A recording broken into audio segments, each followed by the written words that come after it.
NDH की हल्दी मिर्ची धनिया करे कमाल। ये रंग दे, ये खुशबू दे, ये तीखा, ये कम पड़े। क्या निराला NDH मसाला।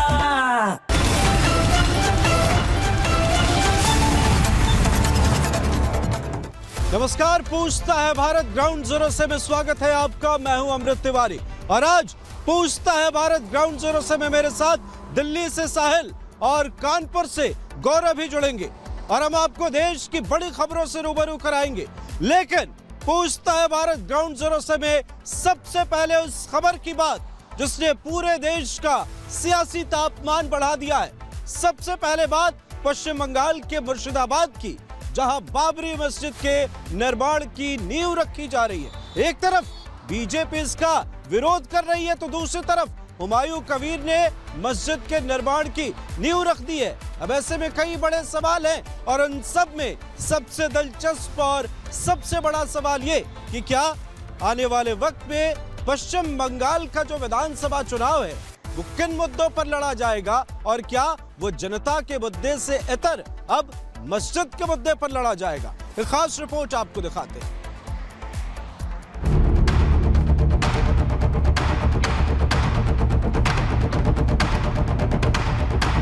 हिंदू और मुसलमान का जो बंटवारा कराने की कोशिश है, इसको हम लोग स्वीकार नहीं करेंगे। मेरा मन का बात है, ये पूरा हो। बीजेपी बनवा रही है, बीजेपी के पिट्ठू बना रहे हैं। पश्चिम बंगाल में चुनाव से ठीक पहले बाबरी मस्जिद के नाम पर धार्मिक ध्रुवीकरण की सियासत का नया प्रयोग शुरू हो गया है। बीजेपी के साथ हिंदू संगठन और साधु संत बाबरी निर्माण का विरोध कर हिंदुओं को साधने की कोशिश कर रहे हैं। कबीर मुर्दाबाद, मुर्दाबाद, मुर्दाबाद। वहीं JUP संस्थापक हुमायूं कबीर बाबरी मस्जिद बनवाकर खुद को मुसलमानों का मसीहा बनाना चाहता है। मेरा मन का बात है, ये पूरा हो। कांग्रेस के नेता बाबरी मस्जिद निर्माण को लेकर बीजेपी और JUP के बीच मैच फिक्सिंग का दावा कर रहे हैं। बीजेपी बनवा रही है, बीजेपी के पिट्ठू बना रहे हैं। दोनों मिलकर के नूरा कुश्ती खेलेंगे। वहीं ममता सरकार बंगाल में बाबरी निर्माण पर चुप्पी साधे हुए है, क्योंकि धार्मिक ध्रुवीकरण के इस खेल में ममता दोनों तरफ के वोटर्स को साधना चाह रही है। ऐसे में सवाल ये है कि क्या बंगाल चुनाव एक बार फिर बुनियादी मुद्दों से हटकर बाबरी सेंट्रिक हो जाएगा? क्या बंगाल की जनता के मुद्दे इस चुनाव से गायब हो जाएंगे? आखिर चुनाव से ठीक पहले बंगाल में बाबरी मस्जिद के निर्माण से किसे सियासी फायदा मिलेगा? अपना अपना धर्म, अपने उनके लिए जो मंदिर, पूजा, चाट, जो मर्जी बना लीजिए। कोई मेरा इस्लाम की तरफ में कोई विरोध नहीं करूँगा, लेकिन मेरा इस्लाम का हक है कि अल्लाह को खुशी करने के लिए, मेरा इबादत करने के लिए ये मस्जिद बनाने का। बीजेपी और हुमायूं के बीच बाबरी को लेकर छिड़ी इस नूरा कुश्ती को कांग्रेस ने अलग ही एंगल दे दिया है। कांग्रेस नेता इमरान मसूद ने हुमायूं कबीर को ही बीजेपी का एजेंट बता दिया। यही नहीं, इमरान मसूद ने ममता सरकार की चुप्पी पर भी सवाल उठाए। हालांकि बीजेपी अभी भी ममता और हुमायूं कबीर को बाबरी निर्माण का जिम्मेदार बता रही है। बीजेपी बनवा रही है, बीजेपी के पिट्ठू बना रहे हैं। दोनों मिलकर के नूरा कुश्ती खेलेंगे और लोगों को नफरत की आग में झोंक देंगे। इसके अलावा कुछ भी नहीं हो रहा है। ये बीजेपी का एजेंट है, बीजेपी से चुनाव लड़ा था। 2019 में इसे बाबरी मस्जिद की शहादत याद नहीं आई थी जब ये बीजेपी का झंडा लेके चुनाव लड़ रहा था।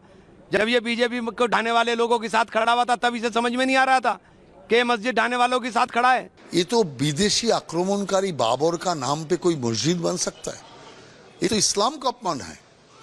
इसीलिए ऐसा अपमान यही पर ममता बनर्जी उनका साथी को देके करा रहा है।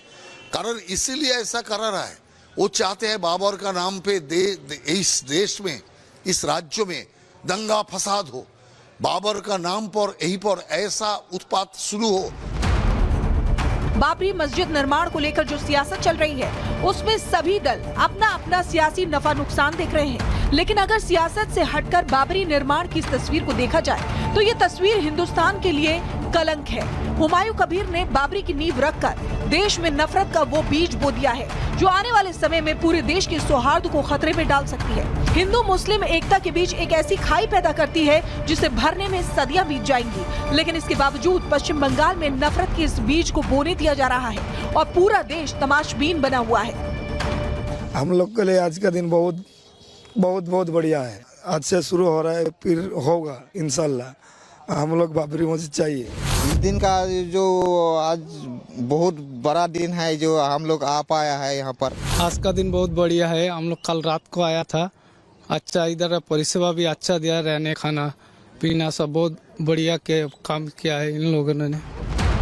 बाबरी के नाम पर नफरत का जो बीज बोया जा रहा है उसका असर भी आज से ही दिखने लगा है। लखनऊ में विश्व हिंदू रक्षा परिषद के सदस्यों ने बाबरी मस्जिद गिराने का आह्वान किया है। अलग अलग जिलों से संगठन के कार्यकर्ता निकलकर मुर्शिदाबाद जाने की बात कह रहे हैं और बाबरी मस्जिद फिर से गिराने का नारा लगा रही है।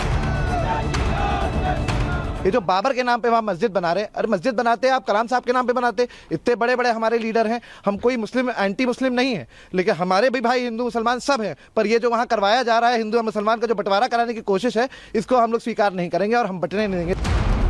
देश में सियासत के लिए हजारों मुद्दे पड़े हैं, लेकिन सियासी दलों के लिए ध्रुवीकरण का मुद्दा सबसे आसान बन गया है, क्योंकि इसमें आसानी से धार्मिक भावनाएं जगाकर बुनियादी मुद्दों को दबा दिया जाता है, जिससे बाद में सियासी दलों की जवाबदेही लगभग खत्म हो जाती है। यही वजह है कि एक बाबरी हटने के बाद अब दूसरी बाबरी का निर्माण होने दिया जा रहा है। अब सवाल ये है कि आखिर देश की जनता को सियासी दल कब तक मूर्ख बनाएंगे? बाबरी निर्माण रोकने की जवाबदेही पर कब तक टोपियां ट्रांसफर की जाएंगी? और सबसे बड़ा सवाल ये है कि आखिर बाबर के नाम पर कब तक सियासी रोटियां सेकी जाएंगी? Bureau report, Republic Bharat. और पूछता है भारत ग्राउंड जीरो से में मेरे साथ मेरे दो सहयोगी भी जुड़े हुए हैं, दिल्ली से साहिल और कानपुर से गौरव। लेकिन आपको सबसे पहले हम लिए चलते हैं दिल्ली, जहां से हमारे सहयोगी साहिल आपको दिल्ली में जानलेवा गटर की खबर से रूबरू कराएंगे। एक ऐसी खबर जिसके बारे में सोचना भी मौजूदा वक्त में बेमानी है।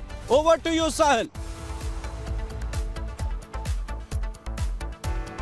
जी बिल्कुल, दिल्ली में गड्ढे में गिरने से हुई मौतों का मामला जो है आज राज्यसभा में गूंजा।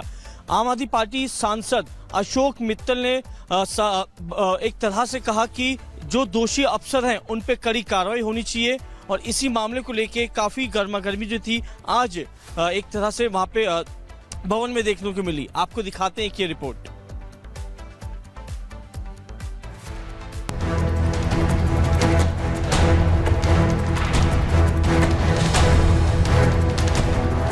देश की राजधानी दिल्ली में सरकार बदल गई, लेकिन अधिकारी अभी भी अपने पुराने ढर्रे पर कायम हैं। हालात ये है कि गड्ढे और गटर में गिरने से आम लोगों की मौतें हो रही हैं, लेकिन अधिकारियों को आम जनता की जरा भी फिक्र नहीं है।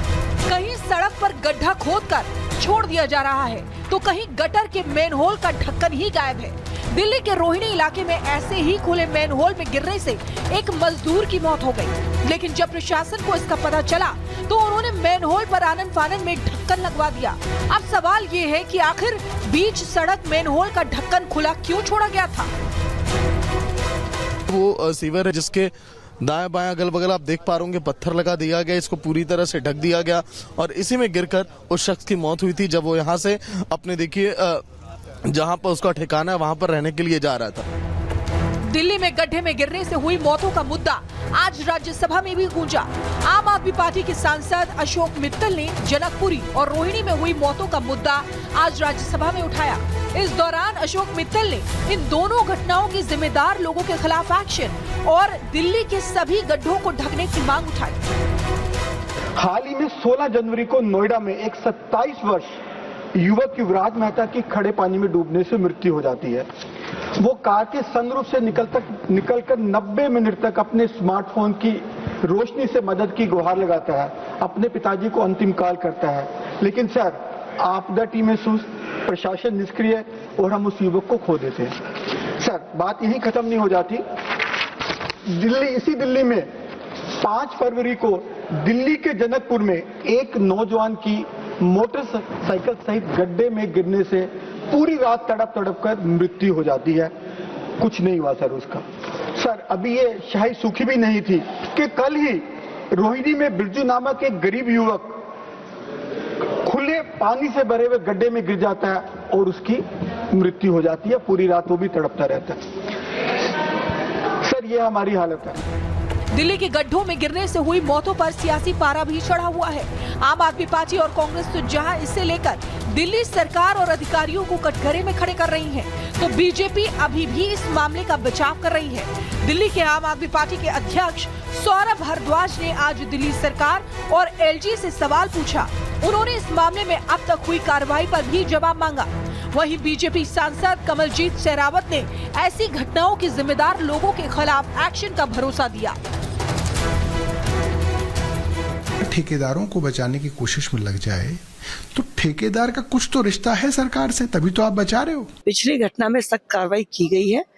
मंत्री जी ने जिस परिवार में घटना हुई वहां पर भी जाकर बात की है, और जो ये आपने बात कही है ये क्योंकि 1-2 दिन के अंदर ही सब बात हुई है, मुख्यमंत्री की स्टेटमेंट भी आ चुकी है और इसके ऊपर कार्रवाई हो। दिल्ली में गड्ढे में गिरने से हुई मौतों पर कांग्रेस ने भी सरकार को कटघरे में खड़ा किया है। कांग्रेस नेता उदित राज ने कहा कि बीजेपी दिल्ली की सरकार चलाने में सक्षम नहीं है। उन्होंने कहा कि दिल्ली में जब से बीजेपी की सरकार बनी है तब से जगह जगह गड्ढे ही गड्ढे नजर आ रहे हैं। गड्ढे बनते गए हालत यह हुआ कि नॉर्थ वेस्ट दिल्ली है, पीरागढ़ी से लेकर के और टिकरी बॉर्डर तक 3 महीने 2 महीने तक तो सड़क पानी से डूबी रही। इतने बड़े बड़े गड्ढे हो गए। अब उसके बाद बीजेपी की सरकार आई तो लगा कि बहुत बड़ा इम्प्रूवमेंट होगा, लेकिन बीजेपी की सरकार में कौन सा काम होता है। दिल्ली में हुई घटनाओं को लेकर सियासी दल चाहे कुछ भी कहें, लेकिन जमीनी हकीकत काफी बदतर हो गई है। रोहिणी में जिस जगह पर मेन होल में गिरने से मजदूर की मौत हुई, वहां स्थानीय लोगों ने प्रशासन पर कई गंभीर आरोप लगाए हैं। देश की राजधानी दिल्ली में अफसरों की लापरवाही से हुई मौतें काफी गंभीर हैं। अब देखना यह है कि इस मामले पर सियासत से ऊपर उठकर कार्रवाई कब तक होती है। देखना यह भी होगा कि आखिर दिल्ली के गड्ढे कब तक भरे जाते हैं। Bureau report, Republic Bharat. और इस जादे का झूठ अब बेपर्दा हो चुका है। क्या है ये पूरी खबर? कानपुर से हमारे सहयोगी गौरव बताएंगे आपको। गौरव, ओवर टू यू। कानपुर के रईसजादे शिवम मिश्रा को बचाने के लिए सिस्टम की आंखों में धूल झोंकने का काम किया जा रहा है। दरअसल आपको बता दें, आज एक ड्राइवर ने कोर्ट में सरेंडर कर पूरी जिम्मेदारी खुद पर लेने की कोशिश की, लेकिन शिवम मिश्रा के गाड़ी चलाते हुए कई वीडियो सामने आ चुके थे। उसके बावजूद उसने जिम्मेदारी अपने सर ली। देखिए एक रिपोर्ट।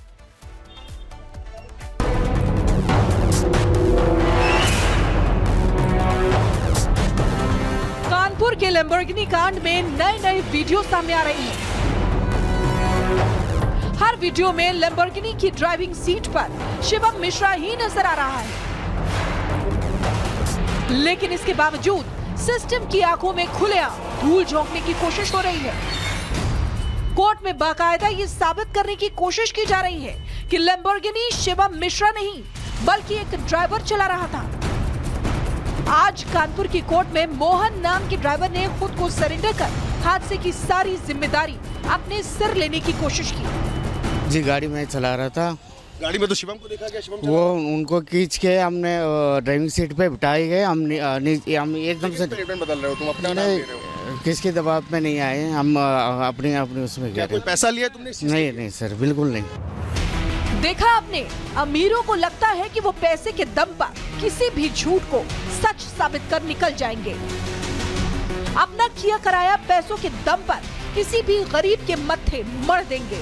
हमारे यहाँ ऐसे गरीबों की तादाद भी काफी लंबी है जो पैसों के लिए जेल तक जाने को तैयार रहते हैं। वहीं कुछ लोग तो कोर्ट में झूठी गवाही देने का धंधा तक करते हैं, पैसे लेकर मनमाफिक गवाही देते हैं। ऐसे हालात में इंसाफ की लड़ाई कितनी महंगी हो सकती है, आप इसका सिर्फ अंदाजा ही लगा सकते हैं। न्यायालय तो सेल्फ में कुछ भी कर सकते, लेकिन इसमें आवश्यकता नहीं, क्योंकि उसको आत्मसमर्पण किया गया नहीं है। जो व्यक्ति चला रहा होगा उसका प्राप्त पाता आएगा, वो आत्मसमर्पण करेगा। ड्राइवर की जमानत होगी, फिर रिपोर्ट आएगी तब गाड़ी रिलीज होगी। गाड़ी रिलीज को भी लेकर के आज हेयरिंग थी, उस पर क्या होगा? गाड़ी रिलीज क्या होता है वैसे आमतौर पर यह है ना, जब तक ड्राइवर की बेल होगी तभी तो गाड़ी रिलीज होगी।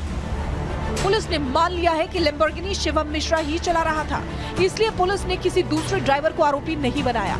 लेकिन कानपुर कोर्ट में आज खुलेआम अंधेर गर्दी की कोशिश की गई। एक ड्राइवर को आरोपी बनाकर सरेंडर कराने की साजिश हुई, लेकिन शिवम मिश्रा जो असल में गाड़ी चला रहा था और अलग अलग वीडियो में वो गाड़ी चलाता नजर भी आ रहा है, लेकिन उसकी अभी तक गिरफ्तारी नहीं हुई है। आप लोग कैसे एक्सेप्ट करेंगे? मोहन चला रहा था। आपकी रिपोर्ट में सर क्या है? सर आपकी रिपोर्ट में क्या है? गाड़ी चालक तो शिवम ना, मोहन नहीं चला रहा था। मोहन नहीं चला रहा था ना। कानपुर के लैम्बोर्गिनी कांड में आरोपी शिवम मिश्रा को बचाने के लिए जिस तरह का खेल चल रहा है, वो पुलिस और कानून व्यवस्था पर गंभीर सवाल खड़े कर रहा है। लैम्बोर्गिनी कांड में कोर्ट में भी जिस तरह से गलत चीजों को सही साबित करने के लिए फर्जी कहानियां गढ़ी जा रही हैं, वो पूरे सिस्टम पर एक काले दाग की तरह साफ नजर आ रहा है। ऐसे में अब सवाल ये है कि आखिर लैम्बोर्गिनी चला रहे आरोपी शिवम मिश्रा की गिरफ्तारी कब होगी? आखिर इस हादसे के घायलों को इंसाफ कब मिलेगा? और सबसे बड़ा सवाल ये है कि आखिर खुलेआम सिस्टम से खिलवाड़ करने वालों के खिलाफ एक्शन कब होगा? Bureau report, Republic Bharat. Uttar Pradesh के रामपुर में मामूली विवाद में गोली मारकर एक वकील की हत्या कर दी गई। हत्या के बाद आक्रोशित परिजनों ने अस्पताल में जमकर बवाल काटा। इस मामले में पुलिस ने आरोपी को हिरासत में ले लिया है। जांच शुरू कर दी गई है।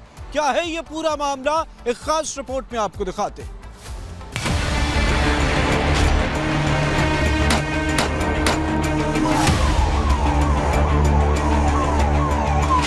यूपी के रामपुर जिला पंचायत कार्यालय में उस वक्त हड़कंप मच गया जब कार्यालय में क्लर्क बाबू असगर और वकील फारूक के बीच कहासुनी होने लगी। देखते ही देखते कहासुनी हाथापाई में तब्दील हो गई। इसके बाद बाबू असगर ने रिवॉल्वर निकालकर वकील फारूक पर फायरिंग कर दी। गोली चलने की आवाज सुनकर पूरे कार्यालय में अफरा तफरी मच गई। आनन फानन में लोग फारूक को लेकर अस्पताल भागे, लेकिन रास्ते में फारूक ने दम तोड़ दिया। अस्पताल पहुंचने पर डॉक्टरों ने फारूक को मृत घोषित कर दिया, जिसके बाद फारूक के परिजनों ने अस्पताल में तोड़फोड़ और बवाल काटा।